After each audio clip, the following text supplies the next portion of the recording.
I'm Bianca Velasquez. I'm with the Nocturnal. I'm excited to talk to you guys. Hi, Bianca. Excited to speak with you too. Hi, Bianca. Hi, guys. All right. So let's get started. Your characters all obviously come from different backgrounds. They have unique motivations. So this is for all of you. What's one thing that you think drives each of your characters to make the decisions they do? A lot of people are driven by insecurity, and I think Blaze is no different. I think he's just very, very much self-conscious of his beginnings and origins, and he's trying to put on this mask and prove people wrong, and I think that informs all of his actions, which are not very nice. I have to say Lucien is not a fond person with rejection. That's probably his biggest driving force. I think Scott just he wants to be loved, and he wants to love. And that's his motivator. Gotcha. And how do you guys balance maintaining that likability for your characters when your dark sides are kind of always on full display like that? I had a few conversations with our showrunners, Sara and Phoebe Fisher, because we did want Lucien to be likable at the end of the day. He is, got a lot of bad qualities, but it was important to keep him smiling and keep him, fluid throughout the process. I don't know if people would ever want to admit it, but it's likable in a sense to see someone do evil things. We like watching that for some messed up reason. So for Blaze, I think he'll be likable because he's so terrible, which is a horrible thing to say, but I think that's sort of what they were going for. Yeah, Absolutely. I think what makes Scott likable is that he tries to see the good in all of his nefarious friends. As cruel as their intentions might be, he tries to. that was well done. He tries to see the good in everybody, despite their behavior.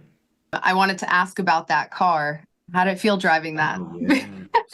That was absolutely amazing. It unfortunately it was just a kit car, and it was quite a job to get it to where it was. It came to us red. They had to paint it. So they had to wrap it black, and then they had to give it a new interior. But it was pretty sexy. Did you feel cool driving that car? You I guys did. are a sexy combo in that thing. Yeah, Looks good. No, it was Looks good. It was good. All right. And last question, because I know one of you is going to have an answer. Who was the biggest troublemaker on set behind the scenes? 100%. Two of us had an answer. Yeah. Next. What else you got? Yeah. Any explanation or just going to leave it up to the imagination? There was a scene. There was a scene. I was holding this cup of fake beer, and like right before they yelled action, Zach dipped his fingers in the beer and wiped it on my nose. So the whole time I'm feeling like I got beer on my nose in this scene, amongst many other. Yeah. Little mini prank, harmless. Yeah, we love him though. He kept us awake and Yeah. on our toes. That's right. How does each one of your characters wield their power differently from one another? I love that. I think Annie's kind of like Annie and Cece maybe, but Annie definitely is kind of outside of the world of scheming and manipulating in games and stuff. She does have power though, given her dad's job, given the fact that her dad's the vice president. And I think that she doesn't necessarily use that because she wants to step away from that world. I think, there's a little bit where Beatrice tries to like get her to use it. She's like, this could go big. I'm like, you could make a thing out of this. Yeah. Go. Yeah. I have to But yeah, I think Annie's kind of the only one that doesn't really try to like use that a ton. Yeah. Yeah. I feel like Cece's like that phrase, like bullied people bully or whatever. Like people hurt people. But yeah, when that's it, hurt people because she's like, she will literally like mimic phrases that Caroline says to her to the PNMs Pass it and on. the other sorority sisters. So she kind of like is so impressionable. I think she like sees the way that these powerful women in her life gets their power and staying power. And so she does that to people like below her. And it's just, I mean, yeah, it's funny. Yeah, it's hilarious. Hilarious Yeah. choice.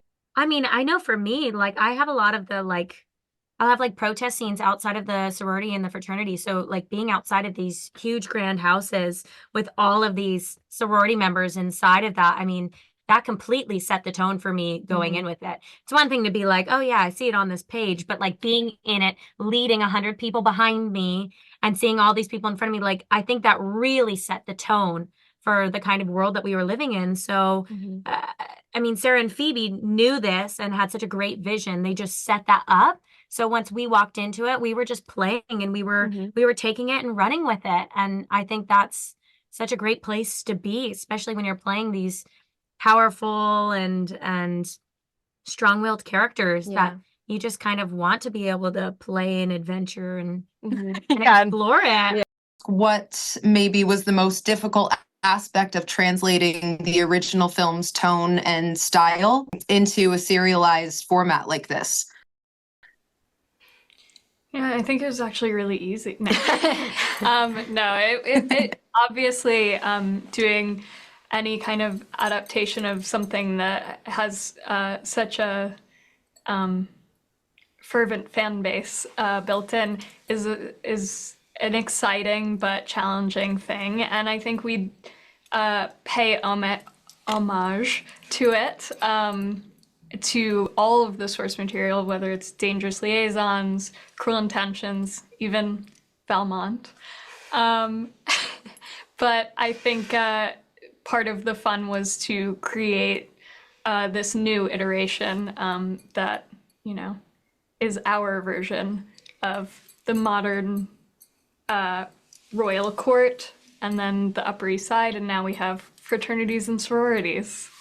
Yeah, I think we want to make sure we don't alienate those fans of the original, because we're fans of the movie, and at the same time make a show that stands on its own. So if you've never heard of it, you can still watch it and fall in love with it for its own merits. And I recently saw in a older interview with Sarah Michelle Gellar and Reese Witherspoon from the original, they spoke about how the opulence and the extravagance of the film sets that they were on really put them into character because of the importance to these characters that they tie in with the nice things. So how did you kind of mirror that in the sets that you used for this? Because I did notice those parallels there.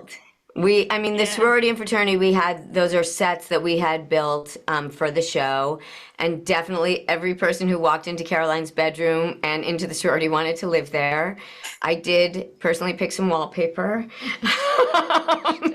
Like the first day we went into Caroline's room and I was like, stop. Yeah, we were like, We were like on the bed. all We had a champagne fridge. We were like trying on glasses and jewelry. Like around we did it. Yeah, we're rich, baby. Like it was like that's when it was like I think it just all clicked. Like, we got money.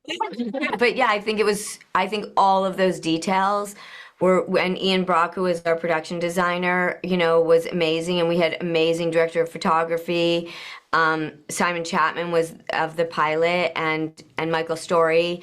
They just did and they did an amazing job of making sure that every detail and the way that it was shot looked moneyed, because door handles and colors and all of those things send signals to our brains, and it was important that those things feel opulent and exclusive and privileged. Your characters in this season bring a certain wisdom to the table. How does that dynamic play out in contrast to the younger, more impulsive characters in the series, would you say? It's a good question. It's a great question. Yeah, well, you're absolutely correct. We are more in control. We are not reactive. We are dictating. Claudia is dictating what she needs. She's ensuring that it's done.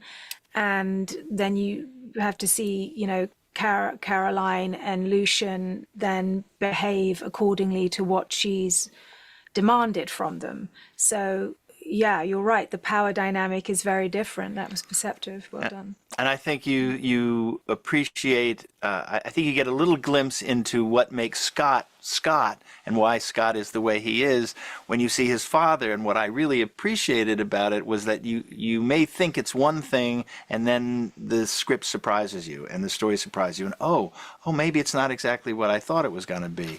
And I don't want to give story points away, but I love the father-son dynamic, and I love the whole power struggle in the whole piece. This is a delicious material to work with. With that being said, do you think that they ever struggle with their moral compass, or it's all about achieving that end goal for the both of them?